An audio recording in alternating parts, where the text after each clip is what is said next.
Dear viewers, अस्सलाम वालेकुम। मैं हूं डॉक्टर अनवार चौधरी और आप देख रहे हैं डॉक्टर अनवार होम्योपैथी।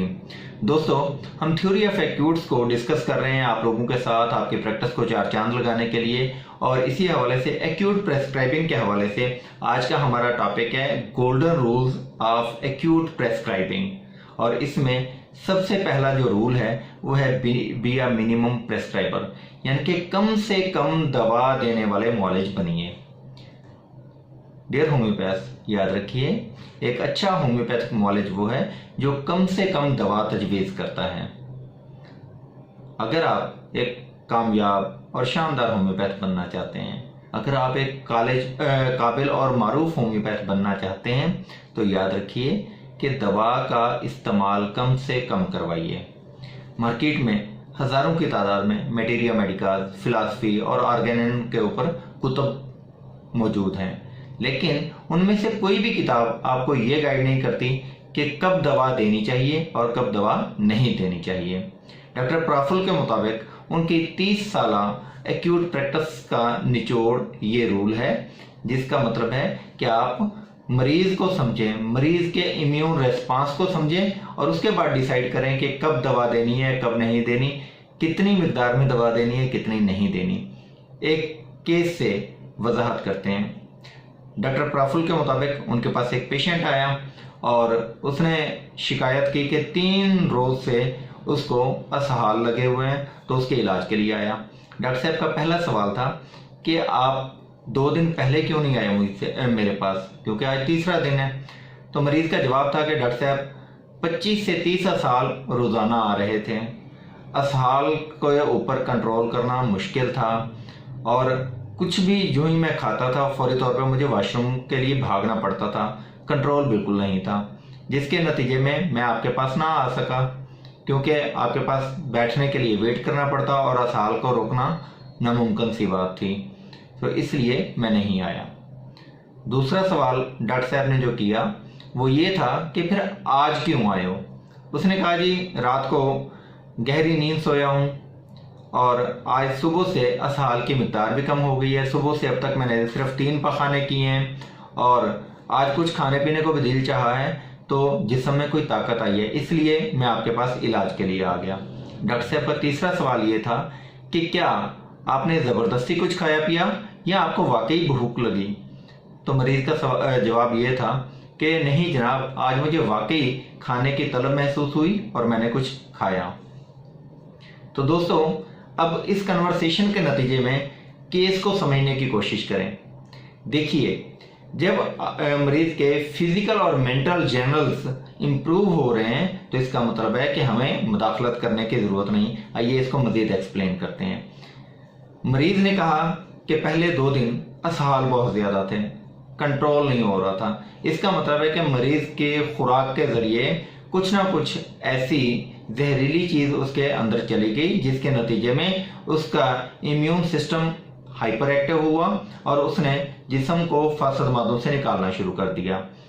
तो निकालने के लिए जो बेस्ट वे इम्यून सिस्टम को लगा वो असहाल थे, यानी कि आंतों के अंदर जब कोई जहरीला मादा या कोई वायरस बैक्टीरिया चला गया तो असहाल के जरिए जिस्म ने उसको निकालना शुरू कर दिया, जिसके नतीजे में कमजोरी वाक़ हुई। लेकिन जो ही उसका अखराज जिस्म से हो गया, फासद मादे निकल गए, तो जिस्म ने ऑटोमेटिकली अपने आप को हील अप करना शुरू कर दिया और उसके नतीजे में उसको भूख भी महसूस हुई, उसने कुछ खाया पिया भी, उसकी ताकत भी बहाल हुई और आज वो डॉक्टर के पास आ गया दवा लेने के लिए। मेरा सवाल आप लोगों से ये है कि अगर ये केस आपके पास हो तो आप कौन सी दवा देंगे। दोस्तों, आपने जो भी सोचा है वो ठीक नहीं है। ठीक जवाब ये है कि आपको कोई दवा नहीं देनी चाहिए। आप जस्ट मरीज को प्लेसबो दें और उसको इस दावे के साथ, इस यकीन के साथ प्रेडिक्ट करें कि 24 घंटे के अंदर अंदर आपके असहाल मुकम्मल तौर पे ठीक होंगे और आप एक अच्छी और सेहतमंद जिंदगी गुजारने के काबिल हो जाएंगे। ऐसी प्रिडिक्शन आप अक्सर कर सकते हैं एक्यूट केसेस में, जब आप मरीज की फिजियोलॉजी को समझने के काबिल हो जाते हैं। दोस्तों, ये है गोल्डन रूल ऑफ मिनिमम प्रेस्क्राइबिंग, यानी कि आपको एक्यूट प्रैक्टिस में शानदार महारत, कामयाबी और नामवरी के लिए कम से कम दवा का इंतखाब करना है। मरीज के इम्यून रिस्पांस को समझिए, मरीज की फिजियोलॉजी को समझिए और फिर ये डिसाइड कीजिए कि क्या इसको दवा देने की ज़रूरत है या नहीं है। आइए एक और केस डिस्कस करते हैं। डॉक्टर प्रफुल्ल के मुताबिक उनके पास एक बच्चे को लाया गया जिसको पिछले 4 दिन से शदीद बुखार था, रात को खांसी थी, घूंट घूंट पानी की प्यास थी और बच्चा बेचैन था। उससे पहला सवाल जो किया गया वो ये था कि क्या आपने पहले कोई इलाज किया है? तो जवाब था कि किसी एलोपैथ से उन्होंने दवाई ली है। अब आपका दूसरा सवाल और ऑब्जर्वेशन ये होनी चाहिए कि उस इलाज मुआवजे और उस दवा के बाद मरीज का इम्यून रिस्पांस क्या कह रहा है। अगर तो बच्चे की जिस्मानी सेहत बेहतर हुई है, बच्चे को भूख लगनी शुरू हुई है, बच्चे की प्यास बेहतर हुई है, बच्चे ने खाना पीना शुरू किया है, बच्चे की फिजिकल एक्टिविटी बेहतर हुई है, बच्चे ने कुछ खेलना शुरू किया है, तो इसका मतलब है कि कोई भी वायरस या बैक्टीरिया जिसकी वजह से उसको चेस्ट इन्फेक्शन हुआ, कंजेशन हुई और बुखार हुआ, वो मिनिमाइज हो गया। याद रखिए, एक्यूट केसेस बहुत सारे ऐसे होते हैं जो लिमिटेड टाइम स्पैन के ऊपर काम करते हैं। जब वायरस या बैक्टीरिया हमलावर होता है तो बहुत सारे केसेस ऐसे होते हैं जो टाइम लिमिटेड होते हैं, तो 2 दिन 3 दिन के अंदर ऑटोमेटिकली उनका असर ख़त्म हो जाता है और बॉडी अपने आप को हील अप कर लेती है। होता क्या है कि जब एक्यूट कंडीशन में डॉक्टर के पास, एक होम्योपैथ मुआलिज के पास, ख़ुसूसन नो अमोज होम्योपैथ के पास कोई पेशेंट आता है तो 2-4 दवाएं, एकोनाइट, बेलाडोना, फेरोफास, इस तरह की एंटी इन्फ्लेमेटरी मेडिसिन दे के मरीज को ठीक करने की कोशिश की जाती है। नतीजतन हो सकता है कि बुखार 104 से पहले दिन 103 पे आ जाए, दूसरे दिन 102 पे आ जाए, तीसरे दिन 101 पे आ जाए, चौथे दिन मरीज जो है वो ठीक हो जाए। लेकिन ये अप्रोच गलत है। होम्योपैथी तरीक़ाकार के मुताबिक ये क्लासिकल वे नहीं है और ये हानेमन का सिमिलिया का वे नहीं है, सिंगल रेमेडी प्रेस्क्राइबिंग नहीं है। ऐसी सूरत में आप केस को सुप्रेस कर रहे हैं, क्योर नहीं कर रहे।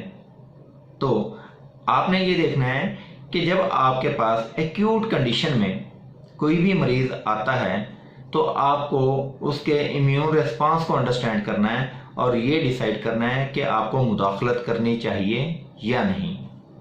अगर उसका इम्यून रिस्पांस जो कि पहले से ही काम करना शुरू कर चुका है किसी भी वायरस या बैक्टीरिया के मुतालिक, या कोई भी ऐसी खराबी जो कि उसकी खुराक के जरिए अंदर गई तो उसके नतीजे में उसको मोशन लग गए, उसको खांसी हो गई, बुखार हो गया, कुछ भी हो गया, तो आपने ये डिसाइड करना है कि उसका इम्यून सिस्टम किस लेवल पे काम कर रहा है, उसके नतीजे में जिस्म ने क्या क्या तब्दीलियां की हैं और उसके बाद आपका पेशेंट अब किस फेज में है कि क्या उसके इम्यून सिस्टम को काम करने देना चाहिए या आपको उसको एड करने की, उसकी इम्यून सिस्टम को ट्रिगर करने की ज़रूरत है। अगर ये बच्चा, इसी केस की तरफ दोबारा आते हैं, ये बच्चा जिसने कुछ खाना पीना भी शुरू किया है, जिसने आज खेला भी है थोड़ा सा, पहले की निस्बत बच्चा कुछ ज़्यादा एक्टिव और हशाश बशाश महसूस हुआ है, तो इसका मतलब है कि बेशक उसका फीवर 102-103 पे मौजूद है, इसकी परवाह ना करें, उसका इम्यून सिस्टम काम कर रहा है और इम्यून सिस्टम ने उस बीमारी पर काबू पा लिया है और 24 से 48 घंटे के अंदर अंदर उसका इम्यून सिस्टम ऑटोमेटिकली उस वायरस या बैक्टीरिया को किल करके मुकम्मल तौर पे सेहत याबी की तरफ चला जाएगा। ऐसी सूरत में बेहतरीन दवा प्लेसबो है, तो आप मरीज को प्लेसबो देकर प्रिडिक्ट करें कि आपका बच्चा 1 से 2 दिन में ठीक हो जाएगा। सो दोस्तों, एक्यूट प्रेस्क्राइबिंग के हवाले से ये एक इंतहाई बेसिक गोल्डन रूल है जो कि आज तक यकीनन आपको किसी ने नहीं बताया होगा। आप इसको अपनी एक्यूट और इवन के क्रॉनिक प्रैक्टिस के अंदर इम्प्लीमेंट कीजिए, आपको शानदार नताइज मिलेंगे।